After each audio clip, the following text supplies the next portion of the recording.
This program is designed to provide general information with regards to the subject matters covered. This information is given with the understanding that neither the hosts, guests, sponsors, or station are engaged in rendering any specific and personal, medical, financial, legal, counseling, professional service, or any advice. You should seek the services of competent professionals before applying or trying any suggested ideas.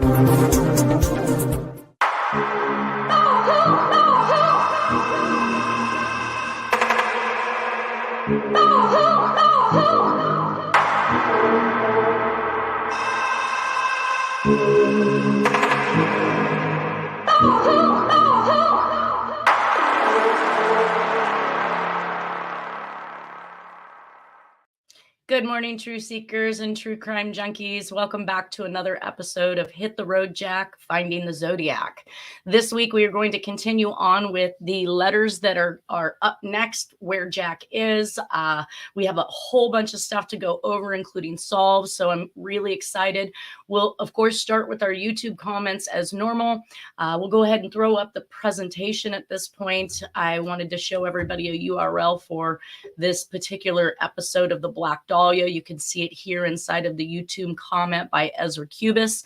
He contacted me last week and said he was just watching a new episode on the Black Dahlia presented by 48 Hours. And if you fast forward to 2908 in this episode, you will see a photo of Elizabeth Short with a group of military men. And he says the guy at 2908 appears to me that it could possibly be a young Jack Torrance. Tell me what you think. So here's that URL if anybody wants to go in and try it. You know I'm extremely leery on clicking off of my computer to any type of links that are sent to me, especially if I don't know you, including images or otherwise. I just don't do it. I'm not trying to lose all of my information or get hacked, as we've been discussing in the last couple weeks, which is something that heavily follows the path of these cases. People lose computer after computer after computer. And after I lost my second computer, I just refused to be a part of that anymore. I did try to access the episode on my cell phone. Unfortunately, I couldn't get it to stop at that precise 2908 moment, and was hoping that maybe Ezra, if you could go into that and snap a picture or a screenshot after you've frozen it at the 2908, and then possibly forward that on to me at findingthezodiac@gmail.com. Again, that's the only way I probably will be able to study it and see if that is in fact what we think to, or you think to believe, be a young Jack Torrance. On the other side of that, we have Nolan here today. Did we lose all of our guests? No, I'm here. Beam me up, Scotty. Wani. Beam me up. Morning. And there's Harriette. And there's Harriette. You know, does Ezra know if that? Yes. Hold on. Good breakup morning. Harriette, Nolan's trying to talk. Are you able to hear us? Okay, go ahead, Nolan. Elizabeth A Short, little. LA or Chicago? Or do we know where? Maybe Ezra can let us know where it was. The location. Where what was? The picture of Elizabeth Short with the military guys. It's on this video, so here's the URL. What city? It doesn't matter what city, because when they're mashing these things together, in the end, they're just pictures of Black Dahlia with military men. So we don't know what city, and nobody's going to know what city. It's just a flash of a picture with military guy after military guy. And I couldn't get my phone to stop at 2908 long enough to be able to study the picture that he claims or he believes is a young Jack Torrance. So that's why I was saying, if anybody is daring and wants to, look at this, they're not looking at having, 15 years worth of research damaged if they click on it and it has a virus or something. I unfortunately do. So it's just not a chance that I'm willing to take. And like I said, I tried to go in on it off of my phone, but I couldn't get it to stop there. So it's just a shout out. I know Ezra is watching what's going on. I appreciate the information he's sending me. And if he could do a screenshot of that 2908, I will study it to see if we can put it up here and determine whether or not it's actually Jack.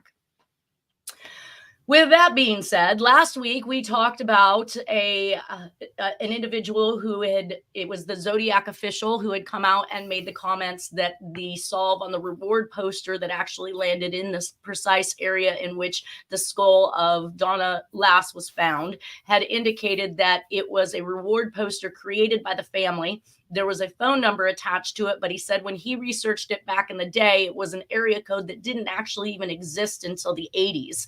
I'm not sure when this was put up, but if it was the 80s that they actually put this reward poster out, it may or may not have already existed. And sometimes those area codes are out there at that time. They just haven't been delved out to the public yet. Also, the fact that it is the 80s and it's 1986 that the skull is found still alludes to the fact that there's some communications going on between those particular ciphers. And again, the cipher code that was in the reward poster was not one that the Zodiac used. So I need to remind everybody, a cipher does nobody any good if they don't have the key or they can't solve it. And we can look back at all the ciphers up to that point, and none of them held those type of symbols. So why would you just create one, assuming the individual would be able to understand it in the first place?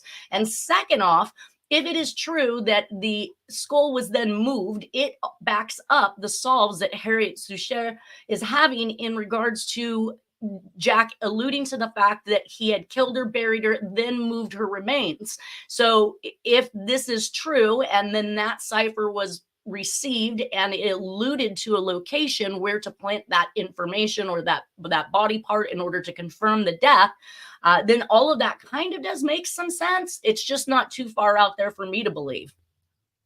Right? I think the cipher was done by the Zodiac, whether it was Jack or someone else, but I think the ciphers, it's Zodiac material to me, it looks like. But it's not, if you go back through, it is not symbols he used in previous ciphers. So it's not as though they're using something they have a key to that they know he understands. They've developed an entirely new cipher. And how was it that they thought it would be possible for him to solve that cipher if he didn't, in fact, have a key to do so? Well, he made it. Well, but the Zodiac official claims that the reward poster was developed by the family. So I get a YouTube comment from CD446 last week that says, in case you didn't know, Zodiac Killer official is Tom Voigt. Whoa! Whoa! Now, the fact that he said it was dumb luck, I can completely hear that coming out of his mouth, because that's what I feel like I get is negativity. But I'm also honored at this point that he actually confirmed anything that I was requesting in regards to evidence in this case. It's not something he's done in the past. He's done everything to negate everything, not to work with me on Jack, to just basically 86 Jack and push him away, while he allows everyone else to put up ridiculous suspects that couldn't even possibly have been. It's so frustrating. Word is obfuscation, right? Which also brings me to another YouTuber who commented this last week, and I just haven't had the opportunity nor the desire. I don't even know what the YouTube commenter's name was, but he is from another country, and he in great length, and I mean paragraphs and paragraphs, tried to tell me how Gaikowski is it. Well, if you're not watching my show, then you know I've already ruled him out based on his no match to the composite, and his handwriting is not a match. So if you take a look at this guy, he's over 6 feet tall based on his own parameters. I think one of the documents that I looked at was him applying for something in which he had to give that logistics of or specifics about himself. And at the same time, he was gay. I mean, this man is over 6 feet tall, probably never had a pot belly in his life, all the things that they're attempting to say. And then this guy really kind of form fit his own specifics about Gaikowski into the YouTube comment by saying that he was 5'10" or 5'11". Now you've just made stuff up. Do you not know that Gaikowski is much taller than 5'10", 5'11"? Evidently they don't, and evidently whatever information they're being fed on their side of the world is completely different than what is real and what is actually happening on this side of the world. So with that being said, I did respond, and I thanked CD for letting me know that. I'm honored that Tom took the time to actually correct something. I think that working together is the only way to make this happen, and he clearly has the most information, or he wouldn't have dubbed himself the Zodiac Killer official.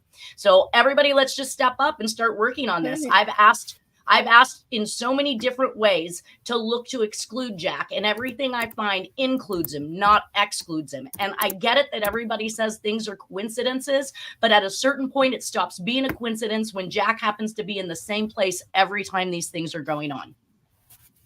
He's part of it, for sure. Well, that's what I'll think until he starts stepping up and showing me how Jack can't be the one. You know, you got to debate the information. You got to show me why he can't be. You've got to give me something that says Jack's not it. And unfortunately, that just has not happened. Or one of it. There may be more than one person, as we know, that may be the persona of Zodiac. Well, that's absolutely true. Yeah. Yes, the Jack is 100% a part of it. The handwriting says he's 100% a part of it. We cannot negate the fact that Jack, or that the Zodiac, has submitted evidence and knew things about the crime nobody else could have. So absolutely 100% involved. I find that Jack is the author of those letters. So that leads us in only one direction at this point, which is we're going to keep following the trail of Jack until I can exclude him. And that has not happened. And he's done some of the killings as well. He's not just the letter writer. He's participated in some of the executions and killings. Right. In future communications, he's telling us this is going to happen. In communications afterwards, he's telling us that this did happen. These days, and he's not just telling the public. He's telling the bigger spectrum of handlers and shadowy forces and people that are out there. He speaks in code quite a bit. You know, we all know that. Especially Harriette and you. Right. Well, and even when the messages, when the FBI is looking at messages that don't even have a cipher attached to it for a message within a message, it tells us that we are right, that there is messages being relayed through these communications, and he is killing so that he can get not only maybe to complete the agenda in which he's hired for, but also to get that information out and prove and show that he's done his job. That's why some of the letters and a lot of the cipher solves don't make literal sense, because they're coded, basically. Right. Some do make literal sense. Some are plain as day, but others are hidden. Yeah, you're like, why would you even say that? What was that about? Like, well, that brings us back to the LA Times airmail letter, which took responsibility for the Riverside activity after the newspapers started reporting about Sherry Jo Bates being connected to the Zodiac Killer. That letter said that he was crack proof, said that he had 17 victims. He refers to the blue meanies. The double letter spelling errors are always consistent. We see the letter E addition. I've spoke about this for anybody who's not been here for past episodes. A lot of these misspellings were on purpose. You could tell by the cadence of the actual writing of the words and the spaces between those letters that were actually false or did not need to be there, having these gaps between them and after them before the next letter is initiated. So that tells me the person has stopped. They've slowed down. They thought about putting that E in there, and then they picked back up and they moved back on again. And I find that in a lot of cases with the double letter spelling errors, sometimes that is actually something that Jack does. And sometimes that is something I think that, again, is just a ruse to make himself look dumber than he really is. But how do you make yourself look dumb when you're also making yourself look so smart? It's also like a calling card. It's like saying, by doing this stuff, you know it's me. Exactly. And that's why I'm bringing up things like blue meanies. We're going to see blue meanies. We're going to see blue as the reference to police officers and law enforcement. It's something that just keeps happening. He also used the word fiddle and fart around, which is a very unusual phrase. He says he's going to, the more slaves he will collect. Again, I think that's just a ruse to set people off on that whole astrology type, cult type thought process. Yeah. He's giving credit. Almost a relation back to The Most Dangerous Game too, where the guy hunts humans. Yeah. Giving credit for finding the Riverside activity. There's a hell of a lot more down there. That obviously tells us that his 17 victims is really just, I think that the Zodiac has compartmentalized his doings into different crime sprees. So when he says there's a hell of a lot more down there, he can't possibly be talking about with inside of the 17, because he's pretty much already showing the 17 up to this date. So the hell of a lot more down there is almost as if that was another spree at another time, dealing with and just different that phrase itself is a colloquialism, just like fiddle and fart around. That's Jack's language. That's the true Jack speaking. Yes, it is. Fiddle and fart around is definitely a Texas reference or a Southern reference. Sorry. The reason for the letter is that he is upset the LA Times put his story on the back page. And then, of course, into the envelope, we find all the makings of the Zodiac. Everything is consistent. The LA Times is also the place where Georgette Bowerdorf worked before she was killed. She was an acquaintance of Elizabeth Short, who was killed in 1947, and acquaintance of Spangler, who went missing from the same. Well, I don't know where she went missing from, but she purportedly went missing when she was working for a nightclub that the Black Dahlia Avenger had actually purchased a postcard from and sent to law enforcement. So there's a definite connection that's going on there for sure. And of course, we know that LA. What's that? There's always been a deep, dark side in LA. And that's the whole Black Dahlia, because there were several murders around that period of young women. And, LA cops have always been crooked too. Well, so I find myself as a document examiner when I get into cases involved down in San Diego, in San Bernardino, the Los Angeles area, Riverside, that there is a huge complaint by a lot of people that these court systems are in fact still corrupt to this day. And I've seen it happen where they've taken sides on forgeries they should not have, robbing the heirs of their estates and inheritances from their parents because some greedy attorney or some greedy person has gotten involved and decided they're going to take that from that elderly person. It's rather sad, but that's the way I feel. And that's the way a lot of attorneys up here north feel, is that that entire area is still just corrupt. It's a good old boy network. Exactly. And let's not forget that LA Times is also where Tom Voigt's father worked. Yep. Oh, LA Times just cut half of their newsroom, not half, a fourth.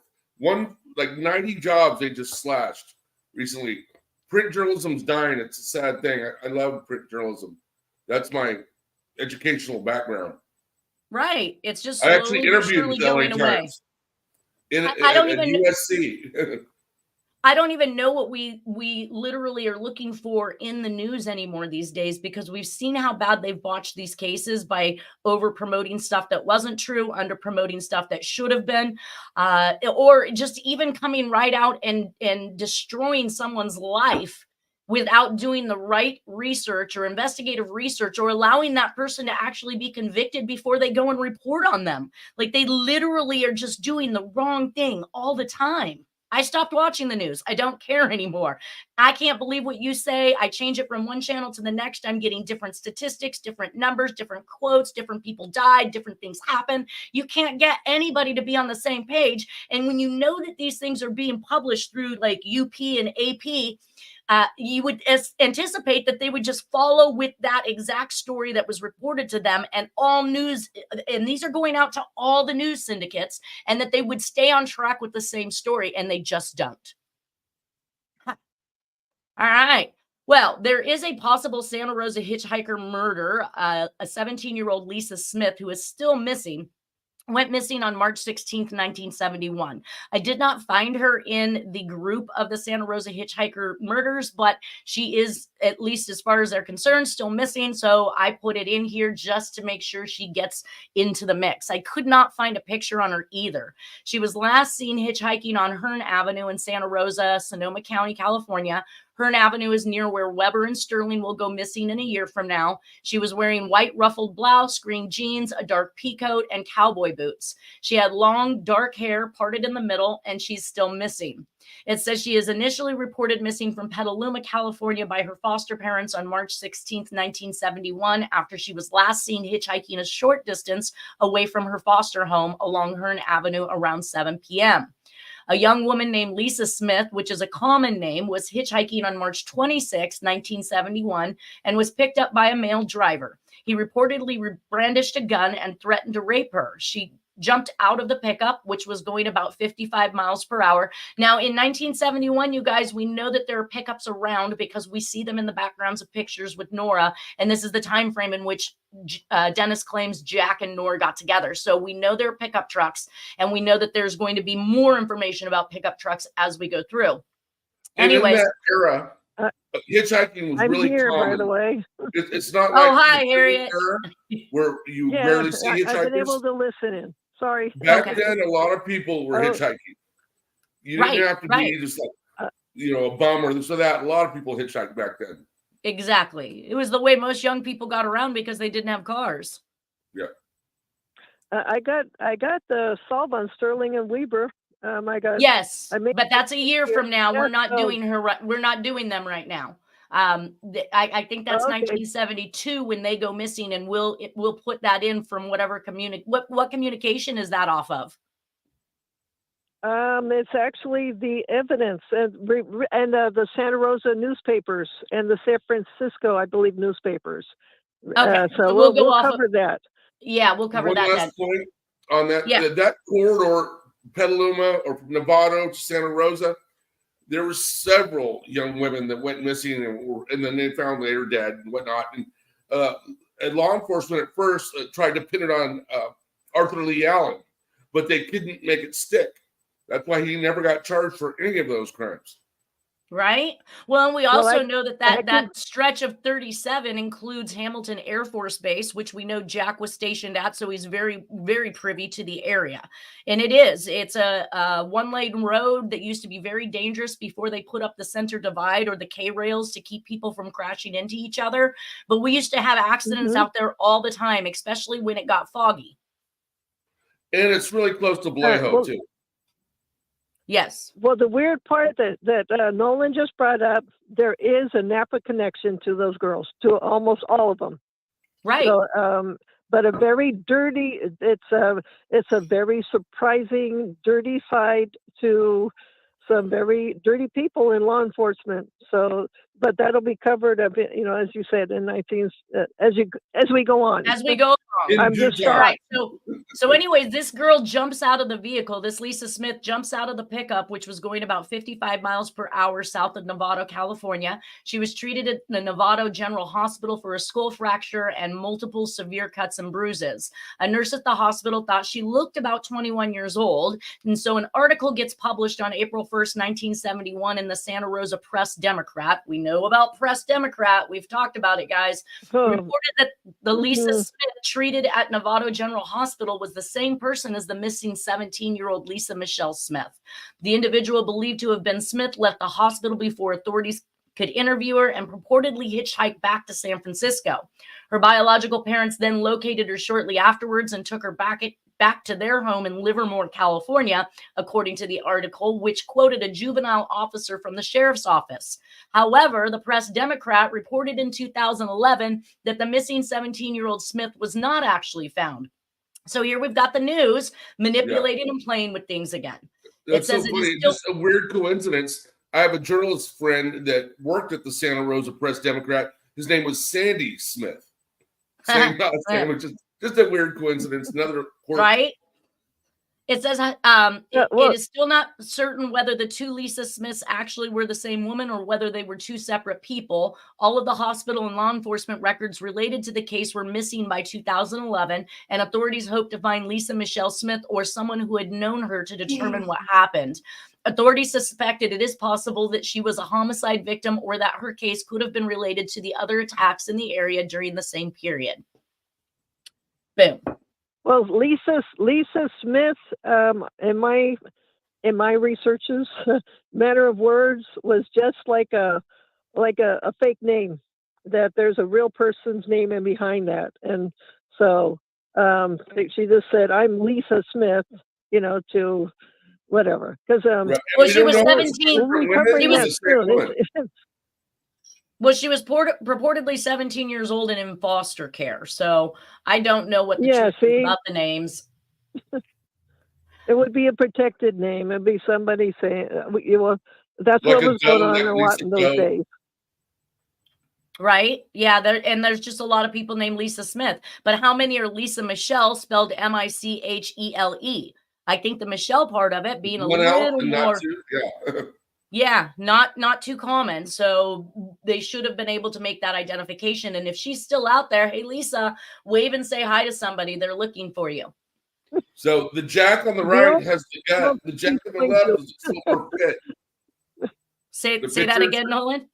Yeah. The Jack on the right's got that pot belly, but the one on the left looks a little more fit. It's obviously the same. It's both Jack, but I think the one on the left is younger, right? I think that his belly is still protruding over his pants, but it is in a little bit. It's definitely not as big. Right. It's funny that you bring that up, because what I've been trying to do is time date these particular pictures. We see the ice blue Chevy behind them. We have determined that Nora bought this in December of 1971.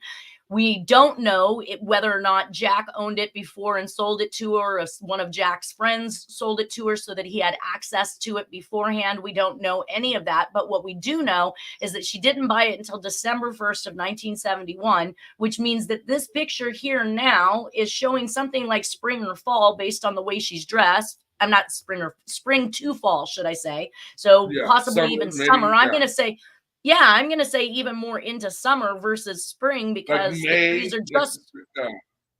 Well, I think that spring is when the leaves start growing back on the tree. Every tree around them is not lacking in leaves. So, and she's dressed in shorts. So, yes, I'm going to say this is not winter of 71. She didn't buy this car till December of 71. So I'm almost wanting to say that this picture is more like 72, about 3 years after. This one is purportedly 1970. This is his daughter Lana when he's in Sout Lake Tahoe with her.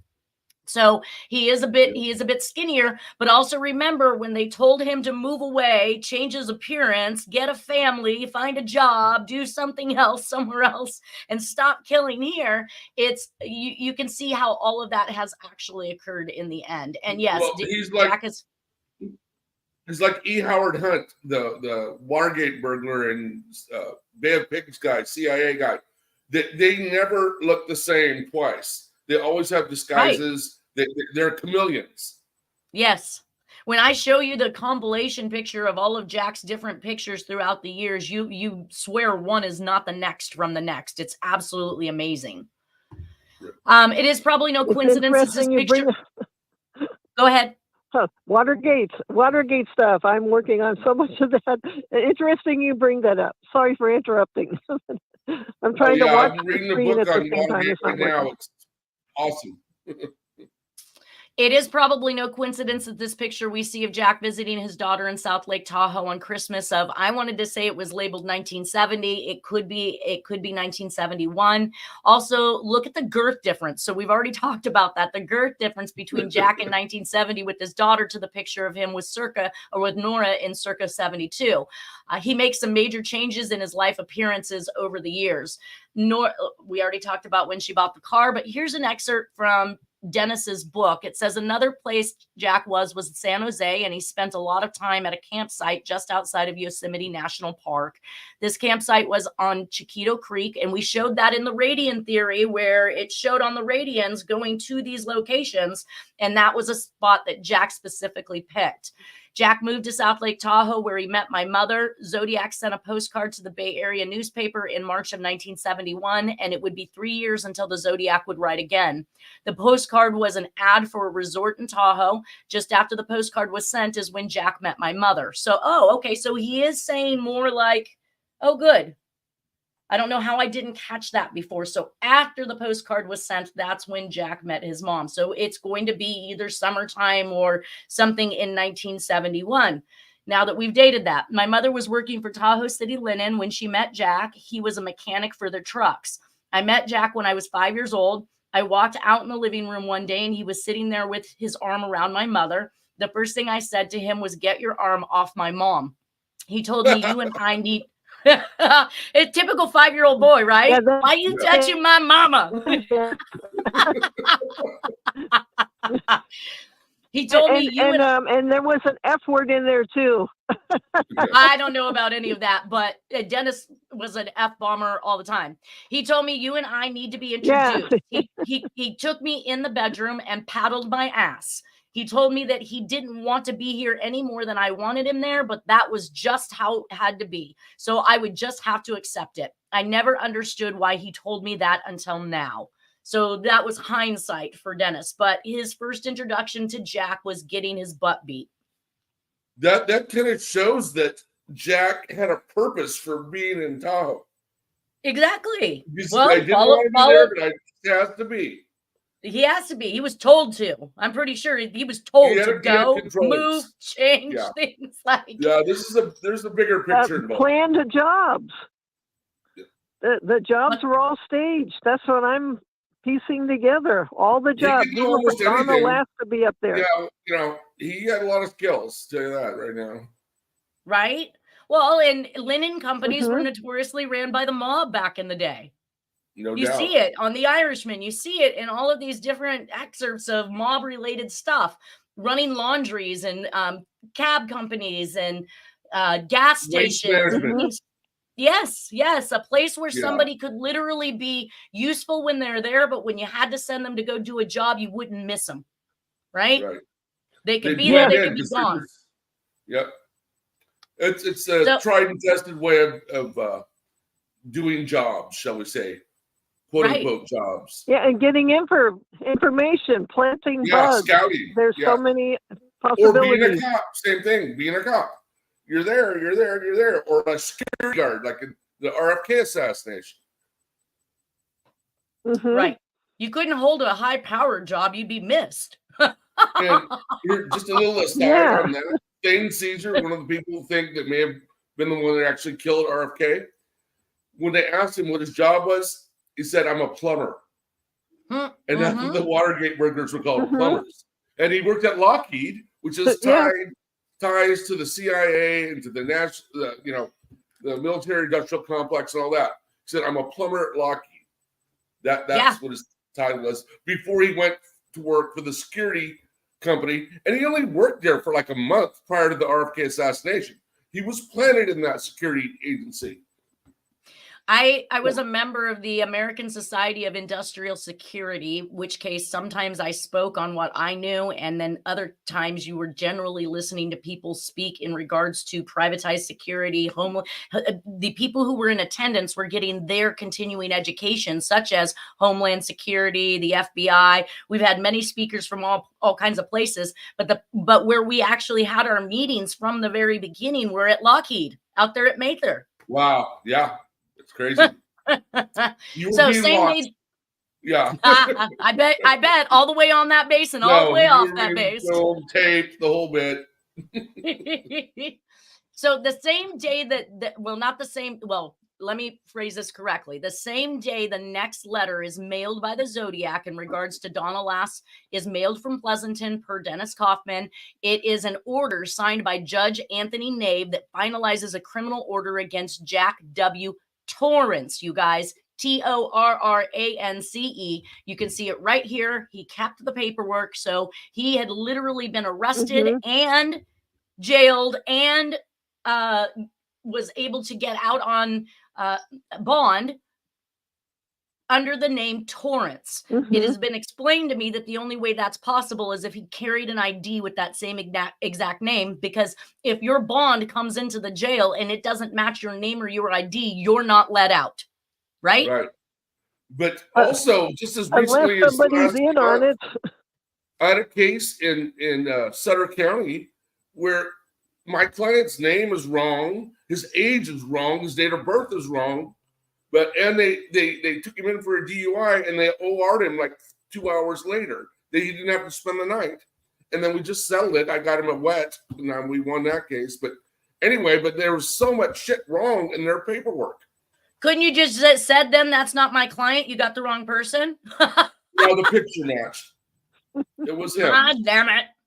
All right. Well, but this ruse of Torrance keeps going on. This isn't the first step. He was arrested under that name. He was jailed under that name. He was bonded out on that name. He was given an order to a temporary restraining order under that name, and he continues to pay the restitution under that name. It is never once corrected in the whole process. You just let it ride. And we're going to see that. We're going to see Why that. wouldn't you? That's a great thing to do. Just let it ride. But Jack Torrance is also Jack Nicholson in The Shining. That was his name, Jack Torrance. Yeah.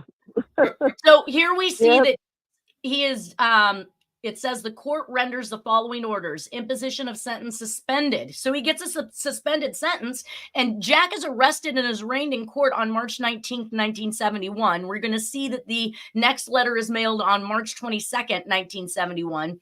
And Dennis claims that Jack had shot a black man in San Jose, and Jack is placed on 1-year probation with a temporary restraining order on owning or possessing any guns, and he had a claim of self-defense.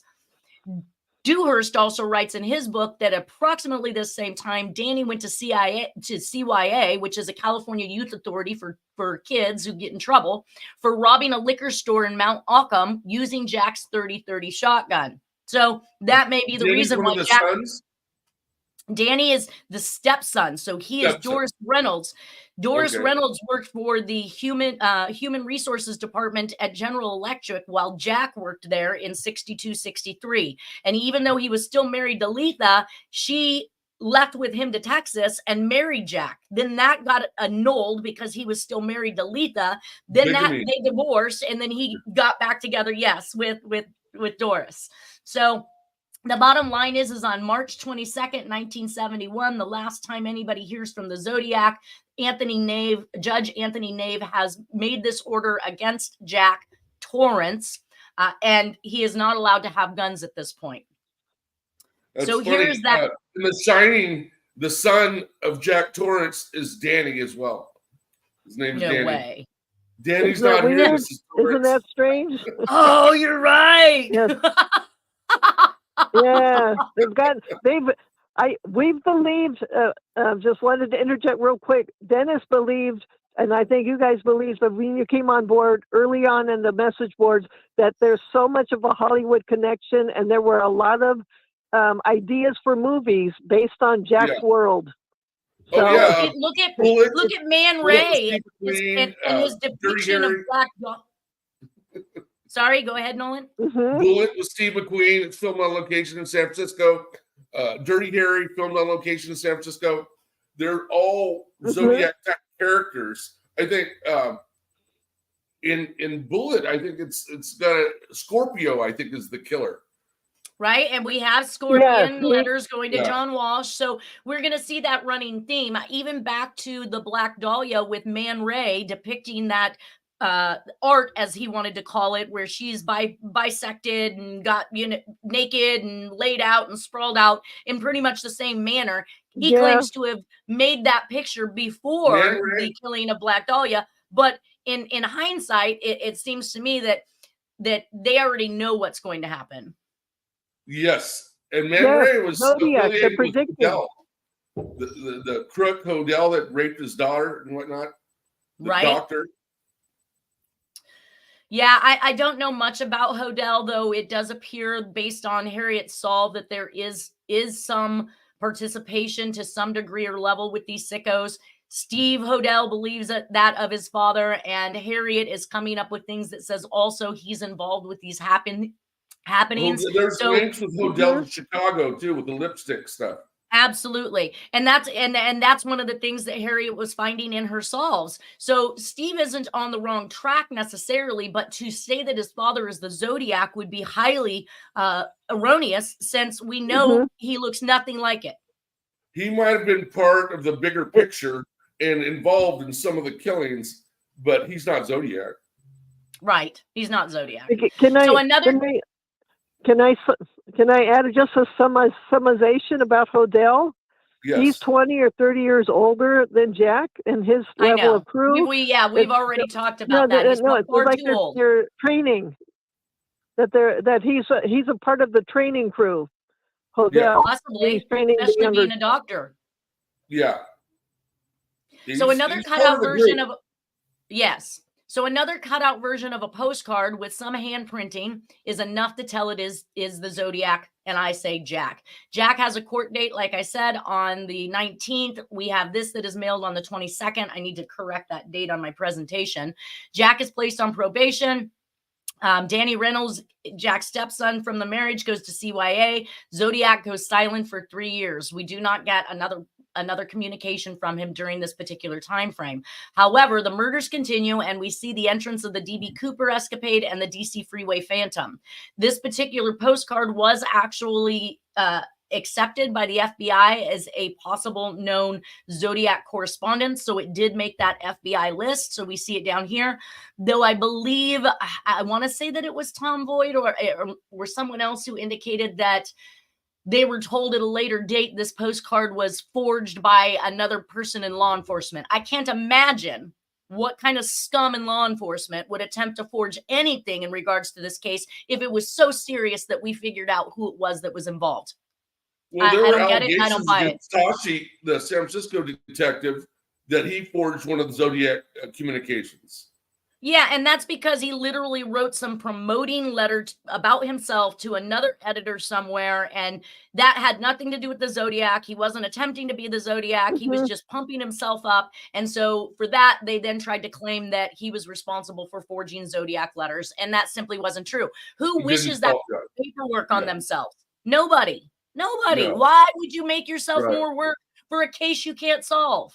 And anyway, I think I've already said it before. In the movie Bullet, Steve McQueen uses Tashi's gun as his prop for being the detective, the San Francisco cop in the movie. That's crazy. Wow. That's another just Hollywood connection. Well, here is the postcard, front and back. Oh, sorry for the delay. Go ahead. Keep going. Okay, the Sierra Club is supposed to be for the elite and is another society in itself. However, Terry B. from my message board found this postcard for Forest Pines at Incline, Lake Tahoe's finest condominiums, which means that the true knowledge behind this postcard has been withheld from the public this entire 40-some years or otherwise. So we see that it is exactly the same makeup of the postcard that the Zodiac sent in. Wow. Only he's calling it he's pointing out the Sierra Club rather than Forest Pines at Incline. Interesting. Yeah. So Incline is on the Nevada side too. It's just across state line. It says Lake Tahoe's finest new condominium. So it's in Lake Tahoe, but it's called Forest Pines at Incline. So why is he calling out Sierra Club, which happens to be a whole different organization? And Sierra Club is a progressive pro-nature organization. Right. So what was it that they were attempting? What was it that he was attempting to point out at that point? I have no idea. I don't either. In that particular postcard that was received, at least this was the makeup of the one that was provided by Dennis Kaufman to me. This is the actual postcard at the Forest Pines at Incline. This is another version which seems to be much clearer, and I think I got this one from your stuff, Harriette. But good. Yeah. When we're looking at it, was coming from a newspaper that I had years earlier. Okay, so yeah, that would be why it's so clear. Right. And someone had sent me or had pointed out in this particular version that they believed that the initials JT were found in the snow line, which, right? So I'm looking back and forth at these images. I've recognized that this particular area above Sierra Club is actually this area right here that's above the condominiums themselves. Of course, this is, I've blown this section up. So this section here is actually this portion here. And of course, the rest of this is the surrounding buildings and everything else that are found in that image. So when I blew it up, I could again see what that person was thinking that they saw as the J and then that T. However, all of the areas on this image, once it's been recopied, actually goes, this portion with the lines in it actually turns black instead of being white. So how it turned out to be white in this particular section, especially with that dot right there to the left, like we've seen in some of the symbols, does make me kind of wonder whether or not that was emphasized to some degree, yet still being hidden inside of the image. It looks to me that the Sierra Club is superimposed on the photo. It's not. It is. Natural. It's a cutout. No, it's cut out. He cut Mhm. out and pasted different things onto this, but he's calling out clearly a different organization while it is a different entity altogether. Forest Pines at Incline versus Sierra Club. Yeah, I don't know And why of course, he brings Sierra Club in. That doesn't make any right? sense. He never does unless it makes a message, and that's what we're going to get to with Harriette. Yeah, it's a clue. It's a clue to a message. So, and it's also past Lake Tahoe areas and past Donner Pass, and that's where past Donner Pass we found the skull, or law enforcement found the skull in 1986 of Donna Lass. Yeah, which was just recently identified. Right. So let's look at the consistencies of these communications. Cutouts were used to create the words just like the MO in Black Dahlia, Zodiac, the finale letter, DB Cooper. The address side of the card shows a return address, Zodiac written, and Zodiac symbol lookalike, which is consistent with the Halloween card. It's addressed to the Times, San Francisco Examiner, and San Francisco Chronicle. Picture side of the postcard shows attention to Paul Averly, again with the Chronicle. Around in the snow, upside down. Some of these, again, these messages don't make sense. They're not meant for us to clearly understand what he means. Peek through the pines, past Lake Tahoe areas, sought victim 12, claim to the number of victims at this point in time, or actually it's not even a claim to the number of victims anymore. As I've established, this letter comes after she goes missing. So that means he's saying sought victim 12. He's backdating you. He's taking you back. He's just given you LA Times 17 victims. And now he's going back saying search for victim number 12 who's missing. After this postcard, the Zodiac goes quiet for 3 years, which is in tandem with Danny Reynolds and CYA and Jack being put on probation for 1 year. On March 23rd of 1971, there's an anonymous call. They told Los Angeles police that Hughes's body is buried behind the barn at Barker Ranch. So that takes us back into one day after somebody is calling in and saying where you can actually find Ronald Hughes's body. There may have been a body there. It wasn't Hughes's. And Barker Ranch is in Death Valley. And that's where the Manson clan hid out for a while. And a lot of them were arrested there, actually, and taken to Inyo County jail. It does say the search did not reveal his body. Research suggests that it did, and it was found between two boulders. However, on March 29th of 1971, Ronald Hughes' body is found in Ventura, California. Right. So is Ventura more... Ventura's close to Ojai Valley, and that's where he died in a flash flood in Ojai Valley near Ventura. Gotcha. Okay. So I'm catching up with that. But why would somebody anonymously call in and say, check out Barker Ranch? Again, because Hughes was the attorney for one of the Manson people, and someone's just trying to deflect it. They're trying to pin the murder on the Mansons. Well, what if he was killed there and then taken to wherever he was left? To Ojai and then thrown in the river? Right. That's possible. Highly possible. And they anticipated or expected maybe there would have been some type of evidence that they would find by going to Barker Ranch. Yeah, but I think he came onto the scene later. They already established a presence in Barker Ranch for a while. He came on the scene after they got arrested and they were in jail. So I know. I'm just saying. Many Klan members that were at Barker Ranch when others were in jail. So it's possible. And why and again, it's just it's only marked as an anonymous call, and they told the Los Angeles police that his body is buried behind the barn at Barker Ranch, but does not turn out to be there. So why are they sending him on this goose chase? And then 6 days later, his body's found in Ventura, California. Right, and they were known to have killed a few people up in the desert in the Death Valley area. Well, I didn't make it as far to the solve as I thought it was going to be next, Harriette. We're out of time now. At this point, we have hit the 10:50 mark. So I want to wish everybody a wonderful weekend. I thank you guys again for being here. It's been extremely informative. So hopefully next week we can get to the solve and keep moving on to where Jack is and what's going on. And Thanks, guys. Good luck, everybody. And then I'll call you Monday on other matters. All right. Take care, guys. Right. I'll talk to you soon. Peace. Bye.